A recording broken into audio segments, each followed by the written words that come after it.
Home of the king of all queerdos. It's the QueerCentric with your host, Queer Lead Jonny. Hello, it must be that day of the week. That's a Tuesday, and you must have gone to thequeercentric.com because it's another amazing episode. You know, my listeners know how much I enjoy talking about like big subjects like art and creativity, and not just about those things, but what they do for us as human beings. I like to have that overall subject, and today is going to be no different. I even took a minute to write a little intro, and because I don't have my trusty little computer with me, I got notes. Back in the 1800s, this is what we did. We did notes, and I'm sure I've lived back then.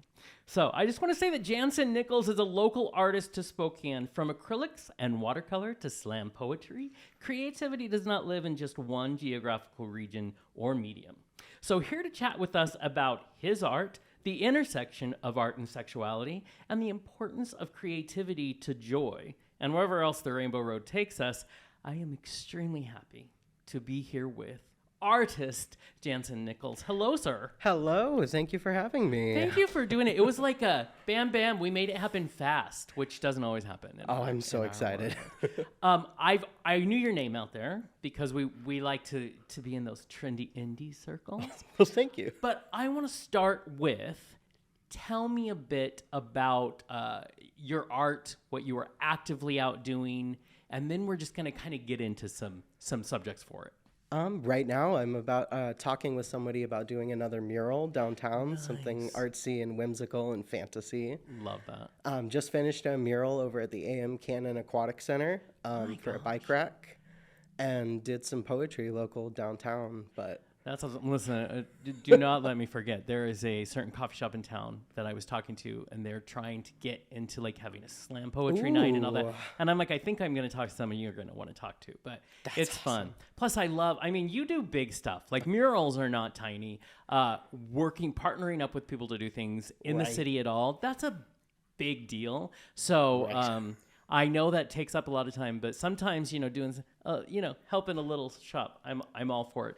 Well, talk to me about how you got started as an artist and how you got started being involved.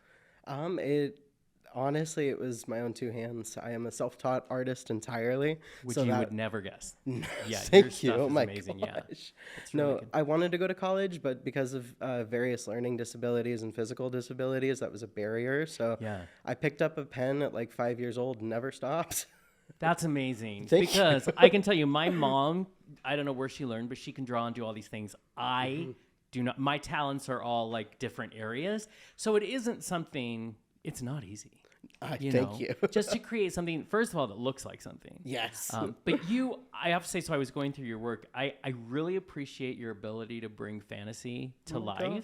You know what I mean? Thank you. Yeah, because it looks, and my brain lives in fantasy. And I think in a world like we live in, fantasy is a wonderful escape. Yes. So where did you start learning about what you enjoy delving into? I think that's honestly started from birth. I have autism, so fantasy was always kind of my comfort zone. Right. Dragons were safe to me, and that's what life was. So you imitate what is safety to you, and then you learn that all of these other faces also see fantasy and think, oh my God, this is my land. Right. And it just opens a barrel for everybody, regardless of their walk of life, I think. And so you talk about safety, which I think is fascinating. So did you find like it's not ever, we all have a list of things. Yeah. But it's not ever easy coming out as queer, and I don't care if it's 2023. It hasn't proven to be a lot different sadly, than when I came out 20 years ago. So in that process of discovering who you were, did finding art and delving into art also offer some safety? Oh, absolutely. There? When people saw me as a little girl drawing, it was cute and fun and flowers and princesses. But, now she's drawing monster trucks and now she's drawing aliens fighting and maybe she's not a she anymore. Right. And they're like, wait, that is not the realm do you run into that I'm comfortable with? Yes. Because it doesn't fit this ridiculous notion of what we're told and continue to be told, which is, and what's so funny about this, funny not in a ha-ha way, is we created these rules that really are arbitrary and had no, it's not about gender, it's about, life is about expression. Yes. Right? And yet it's like the Greek paradox. They created the gods that they ended up worshiping. And now we're, the anger out there. Right? Based on things that we made up. Like nothing means anything. No. You know what I mean? It means whatever you want it to mean. So what was that like? How did you find, you seem, and we've only talked a little bit, but you seem very comfortable in your skin. Thank you. It didn't start that way at all. I don't know a lot of queer trans people, AFAB, specifically, that start out comfortable. Yeah.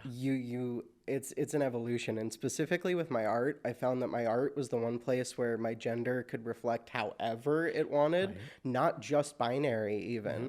I could be the superhero that I saw. Yeah.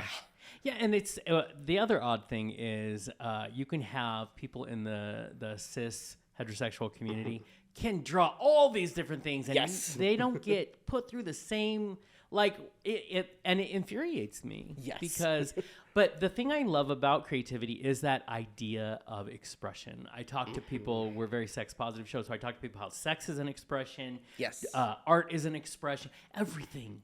And we need to own who we are so that we can continue. And that's also, I think, where the most pure creativity comes from. So did you have support growing up? Did you have support as you started your journey? No, and I think that made me stronger.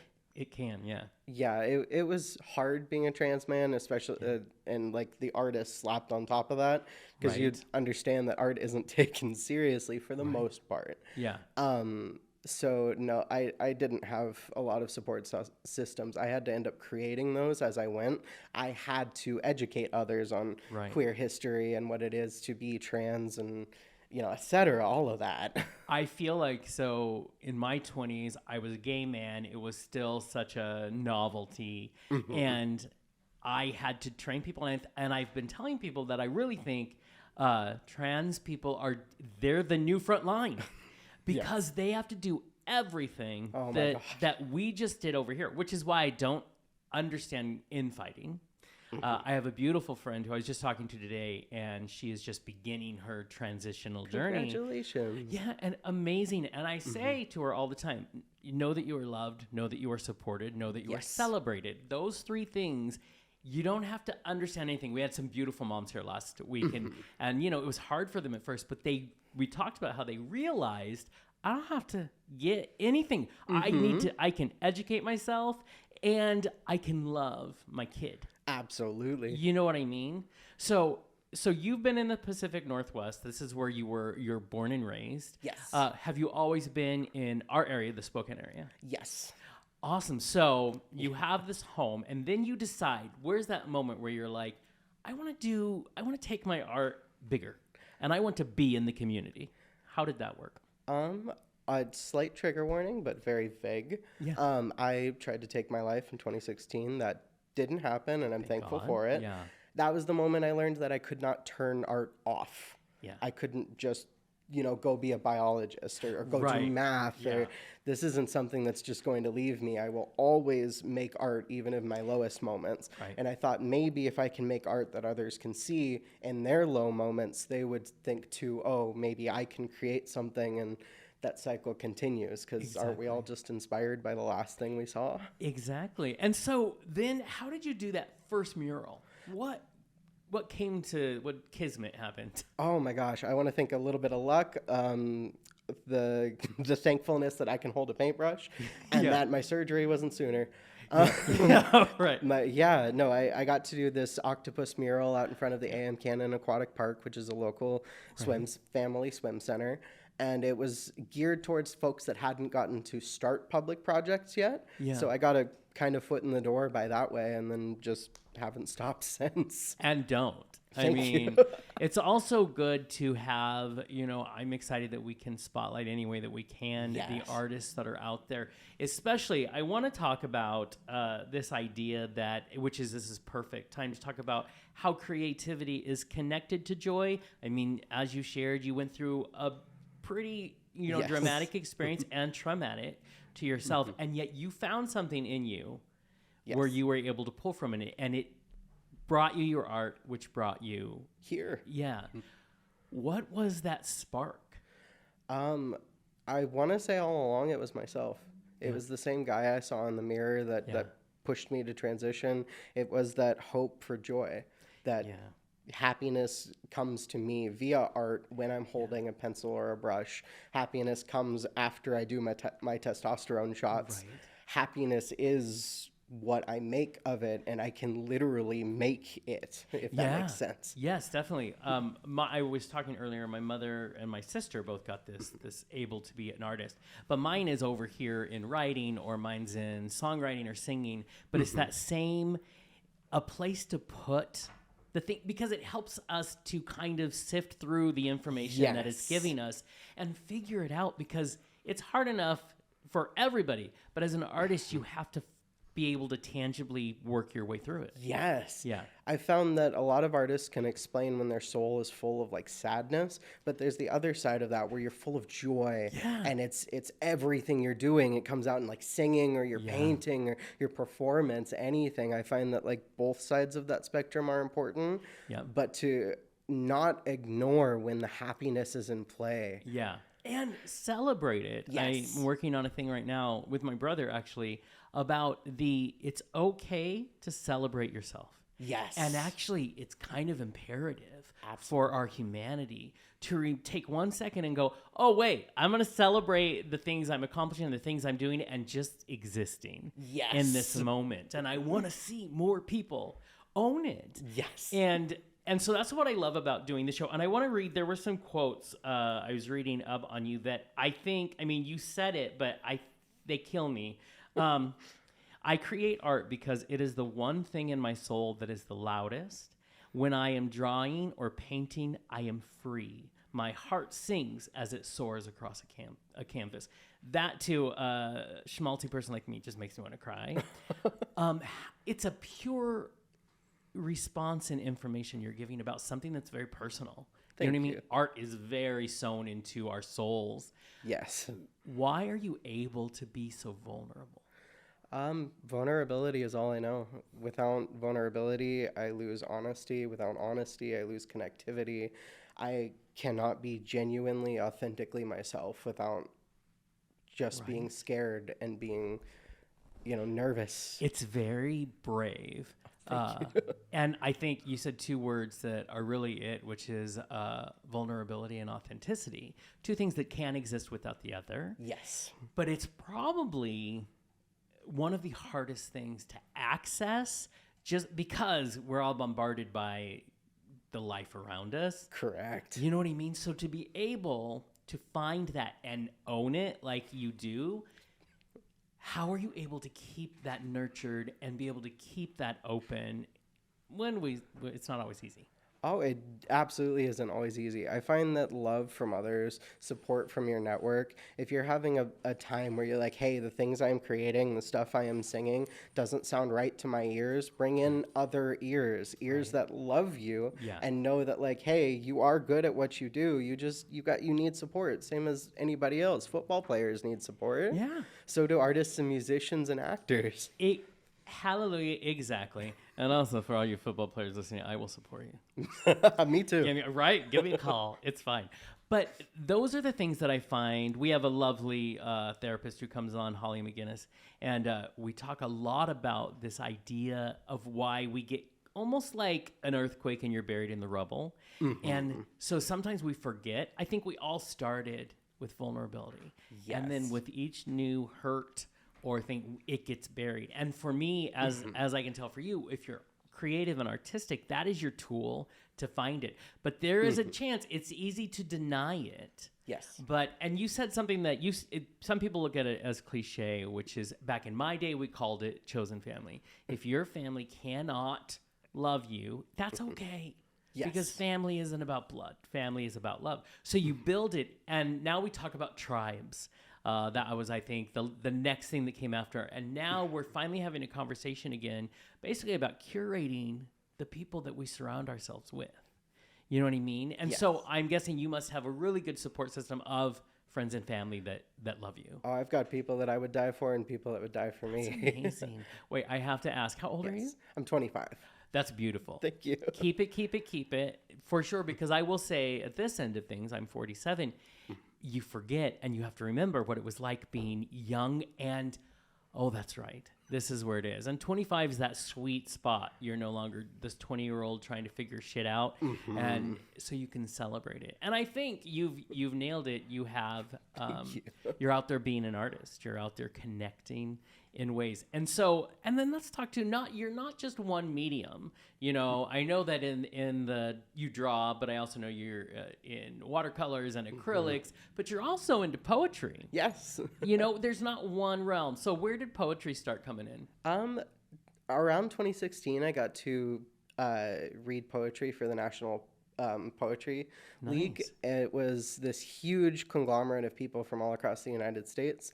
There were teams. Spokane had its own poetry team of about 5 people. We got sent to Atlanta, Georgia to go compete. Nice. Yeah, and so that's been through local poetry slams and open mics and stuff where it's more vulnerability. You're pouring your heart out just with words, not pictures this time. And did you notice because I remember when I lived here the last time, it was pre-pandemic, and you could find poetry slams and everything. It was like a hopping life going, and then left. Pandemic happened. I came back, and I think all over the country we are noticing that, of course. What kind of impact did you notice happening in the scene? I noticed that Spokane really wants poetry, like bad. Right. An open mic is still going on. I think it's the longest open mic at Nito Burrito. Oh, I did not know that. Yeah, it's still going on. That survived. Yeah. There is talks about maybe getting a regular monthly slam in the works, but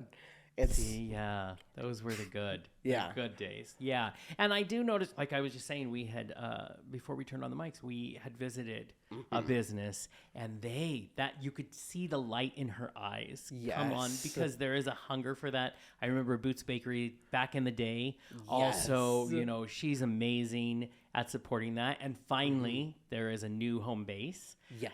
That is a great venue. So I'm hoping that will start. I think in the end, I think of it a lot like stand-up. So I work with a lot of stand-ups. I've been in comedy for a long time. Standing up on that stage is the most vulnerable you'll ever be. Oh my gosh. Yes. Because, and you're just giving your art, which is so personal, to these strangers and just being like, oh, fuck, here we go. You know what I mean? Yes. And so the more we practice vulnerability, the better we'll be at it and the more connected to other humans. So are you doing many slam things right now, many poetry events? I'm waiting for the scene to kick back up, but I am writing. I've got a backlog of stuff. So when that happens, I will be on the scene. Have you delved into putting your any poetry to music yet? Not music yet. I do have a couple friends who are musicians, but we've been talking about album covers, you know, all the fun stuff. I love that. Hey, we have Kurter, of course, in the background on the boards. Kurt, you are an artist yourself. That's sort of how we met so many years ago. So we're so old. Wait, you're so old, Kurt. I stayed the same. So as you hear, I'm always fascinated. You are always the most excited when an artist is on, or when we're talking to one for the magazine. As you hear us talking, what resonates with you in that artist when Jansen's talking? Oh, and this is what happens. That's why he's not on the mic. No, no worries. I'm not good at talking on the mic. You are awesome. I was just trying to solve a problem, so I wasn't paying too much attention How do you solve to a problem like Maria? Yeah.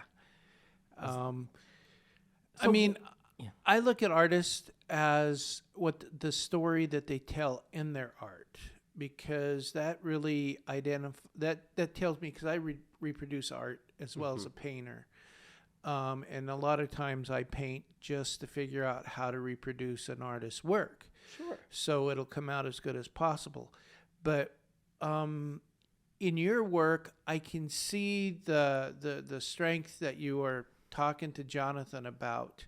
The imagination that comes out is in there, and that imagination is also strength because it's helping you release it. And like you are very emotional when you when you create your art. Thank I you. can't paint. I haven't picked up a brush since COVID.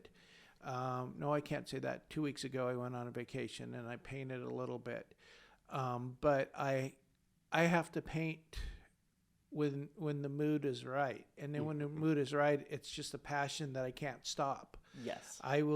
It'll wake me up in the middle of the night, and I have to finish the story or get the emotion that's in my soul out onto canvas. Mm-hmm. So, and I see that in all your work. Thank you. You brought up this idea of kind of like, you didn't use the word, but a message. Is there something you're trying to get across? Is there an overall thing that always is coming back to you that you're trying to put out there? Autism, but more, I guess the overarching idea is accept yourself, but push your boundaries. Yeah. If you imagine yourself as a little 12-inch owl, I want you to go home tonight and imagine yourself as a 30-foot tall owl. Oh, that's brilliant. And like, see where that goes. You don't have to go draw or anything. Just walk around your kitchen like you are a giant cave owl and see where you get in your brain and how you carry your body and just be weird. That's Have brilliant. fun. Also, always be weird. Yes. We created a term here. We call it queerdo. I'm a proud queerdo. Can I be And part of the Queerdo Club? Please yes.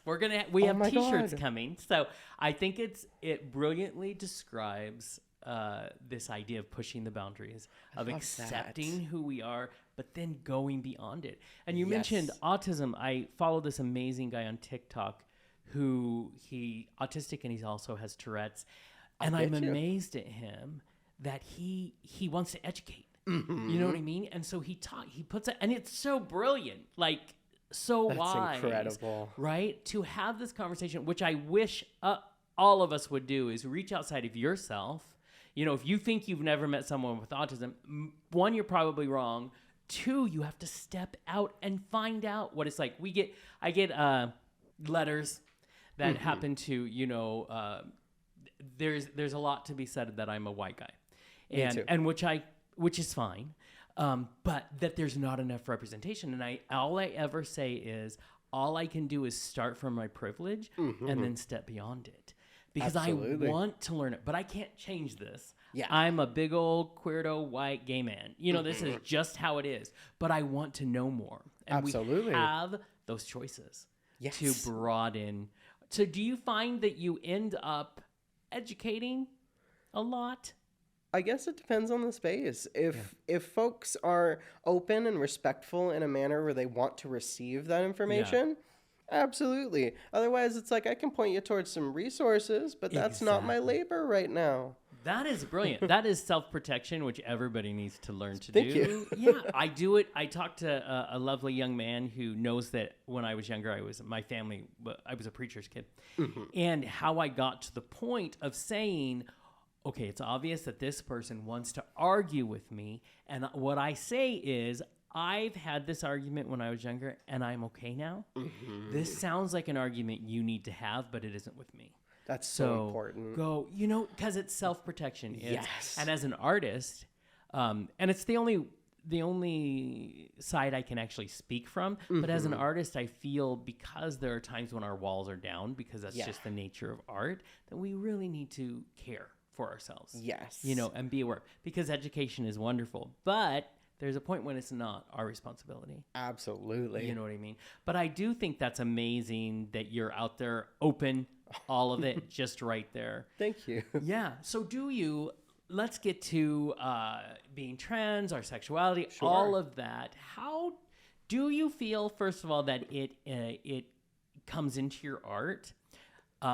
And if not, some people don't. They're like, hey, I just do my art. But do you feel like sexuality there's an intersection? Oh, absolutely. I would not be drawing right now if I weren't a little girl that learned how to draw flowers and Right. horses Yeah. at the beginning. I also include a lot of stealth queer stuff in my art, like top surgery scars or different pride flags or things you might not know if you weren't looking, but if you belong to that group, you're gonna notice. hey. That's brilliant. Thank you. That's like a good Shrek film, where Yes. there's jokes for us adults, and then the rest is for the kids. That's I'm the donkey. right. Exactly. I think it's brilliant. Also, I also think the last frontier that we are able to get past bigotry and all these things that people build up is art. Because Absolutely. it sneaks in before they're like, oh, wait, I'm supposed to hate this.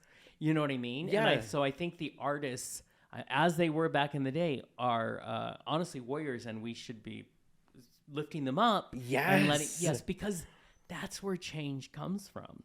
I mean, why we won gay marriage in this country because they started talking about hearts and minds. Absolutely. And being real Yes. with people.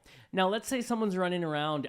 Do you have places where, other than the murals, where they can see your? Do you do smaller pieces, or it's always the big? Canvases and pages and anything I can get my grimy little hands on. I'm covering. So do you wait for shows, or do you there's something always somewhere, or how does that work? There's kind of always something somewhere. Right now, I'm waiting to hear back if I was accepted into Terrain's juried gallery. Love Terrain. Just had a painting there last year that sold. Oh, that's amazing. Yeah, that's even you. better. Oh, I was so excited. Oh my God. So, and do you have like a website and stuff that people can look? I have an Instagram at that works. Germs Arts. Same thing on Facebook. Love it. Because we always say our biggest thing on this show is that we need to support indie artists. Thank you. People who are trying to support themselves. Absolutely. And so we'll put up your the links to those as well. But Thank you. why is so art's never going to leave? Because it doesn't. You said it yourself.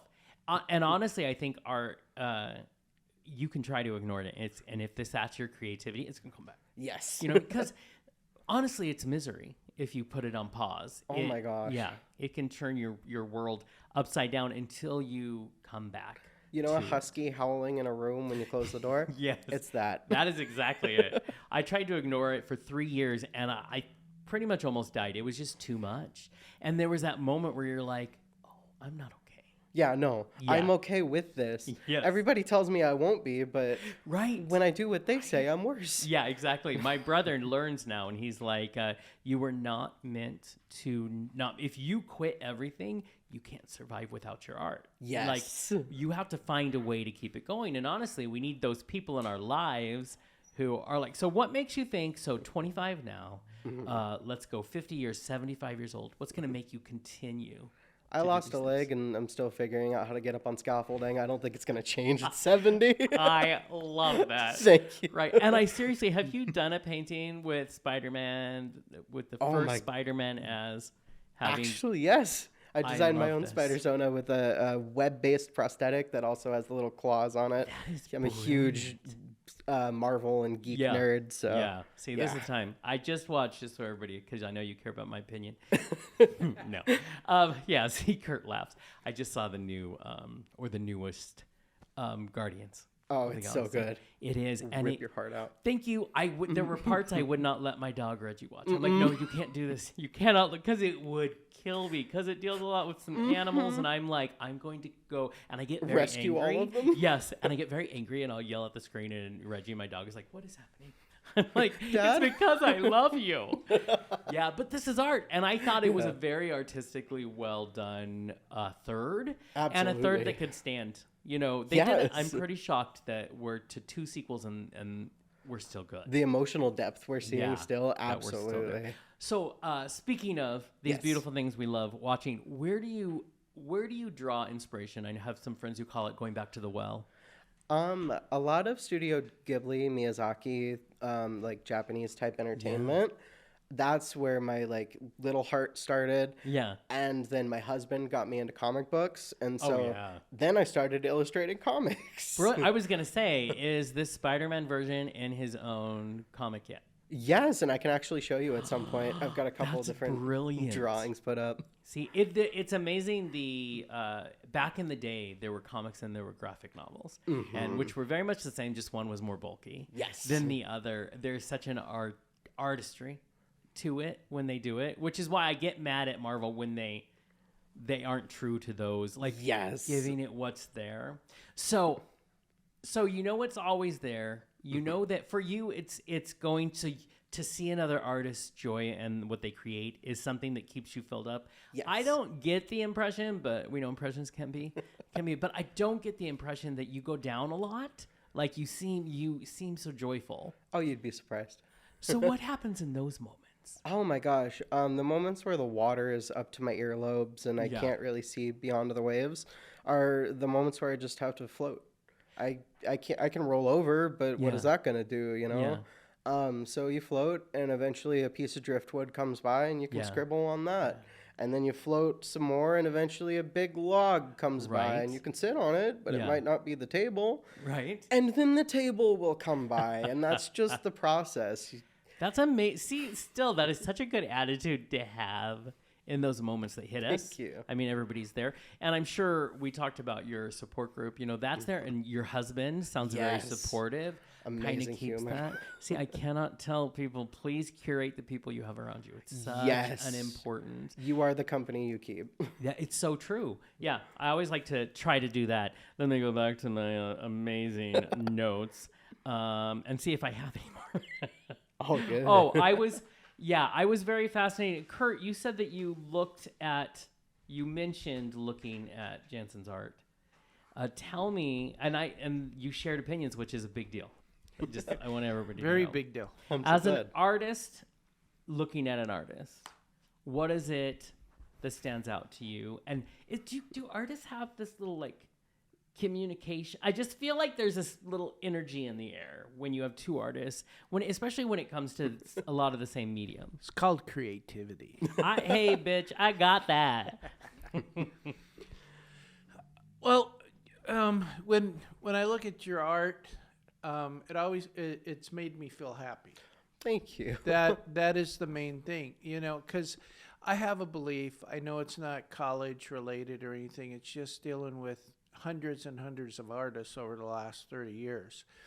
The three things that kind of will appeal to a buyer is story, color, and the emotion. If you have all three, it's going to sell. If you have two, it'll sell eventually. If you have one, it's going to sell, but it's going to be tough. But I've heard a lot of times from artists, and I've heard a lot from buyers that people will actually buy something that they hate because they can't stop looking at it. Oh. They're drawn to it. It's not something they like, and they just say, I hate this. Yeah. But I can't stop looking at it. It's like a lot of our listeners. we hate listening. But it's weird how people deal with art. And I look at it as a good artist, no matter what you do, you put a piece of yourself in each art. And I think the reason why you have to create, I have to create all the time. Ask Jonathan, I'm doing something. If I'm not doing it for our show, I'm working on at least a zillion other things because I have to keep creating. I drive my husband up a wall. He's not a creative person. And he looks at my art because I'll say, hey, look at this art. What do you see? I like it, baby. It looks good. That's what he gives to me. But maybe that's your balance in life. Now, if I did a motor or something, then it might turn him on because he's into mechanical things. But I paint, I like single subject paintings, and that's what I do. He does amazing portraits of like animals. Like my God. All of his dogs have their own. Like I want him to do my dog. I think that'd be amazing. So what's your favorite thing you've ever created to this point? Dragons, honestly. I'll paint stuff that's the size of doors and like half of the wall behind you. I love that. So anything that looks like it could, come off the wall and say hello. Yes. Absolutely. Oh, see, I love when they do these dragons and they're cute little. I mean, there's an artist out there that I would look at all the time who these gigantic dragons, but they're so cute. Like you just want to take them home. Yeah. You know what I mean? That's whimsy. The kind of stuff. Yeah. What's your favorite as an artist? What's your favorite color? Oh, greens. Lime green. Yeah. Nice. It's also the same color as my wheelchair. Nice. Thank Even you. better. We all must express ourselves. My favorite color is the color of my phone. I love Everything that. I have, red tennis shoes, red phone, red. Yours, I'm going to say, is in the blue world. Yeah, I find that not only do I like blue, wear blue, look at blue, no matter what I paint, there's always blue in it. Yeah. That's amazing. And right. it's And just there's fun. this. So when you talk to another artist, like we have Curter here, what is it that fascinates you about like you were just saying, watching, and I'm so sorry, I forgot what his name is. The artist, you like to see their work, and it gives you, if you were sitting next to a person like that, what do you like to talk about? How do you like to connect? Oh, I would ask how they're doing everything. I'd want to be as close in your bubble as you'd let me. I'd love to watch just how you hold your paint strokes, how you compose your piece, what's driving you to do it. Right. If you're doing your animals or landscapes or even fantasy, whimsy like I do, it's where in your head does it connect to your hand, to the paper, or whatever have you. That's what like gets me, is because the technical aspect, absolutely, but your heart coming through, it's like, oh my God, yes, give me more. Oh, see, that's amazing. And you were mentioning it's not college, but remember, Jansen here taught himself just to be just like you did. Also, just for if people are wondering, he does really good half-naked men as well. He is really good. I need to get better at that. Oh, he's so good. It really helps if you work with a model, a real life model that's very willing to work with you. He will find people, and I'm like, this also pays that you're not overly creepy.